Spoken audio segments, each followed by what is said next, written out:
Da dronning Margrethe tidligere på året sagde ja tak til det første direkte tv-interview nogensinde, ja, så fik Ulla Terkelsen en oplevelse fra Amalienborg, som hun nok ikke havde forventet. Den historie er blandt årets royale højdepunkter, som mine kolleger Natasja Crone og Peter Grønborg præsenterer i aften kl. 20.35 her på TV2. Vi runder af med et klip. God aften.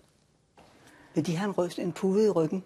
Det ser ud som om, de sidder frygtelig langt det gør man egentlig også, men jeg kan nu egentlig bedst lide hårde stole frem ja, for de der bløde sofaer, hvor man forsvinder. Jeg tænker bare på, at de kommer så langt tilbage i. Jamen, jeg kan sidde og sådan og bevæge mig, når jeg taler. For hvis de vil, så har jeg sagtens lånt dem en pude. Det vil jeg vældig gerne have. Hvor er mine møbler blevet? Nej. Men deres majestæt, det er meget nødt til at sidde på en pude. Hvis jamen, det er bestemt ikke det. Og det er til ryggen, vi tænker. Det er simpelthen for tusind tak. At skubbe dem en smule længere frem i stolen. Det var meget skubbe frem i skoene, frem i stolen. Jeg synes, jeg kunne se, at de følte dem lidt langt tilbage. Det er rigtigt nok, men jeg troede, jeg skulle sidde på en pude. Nej.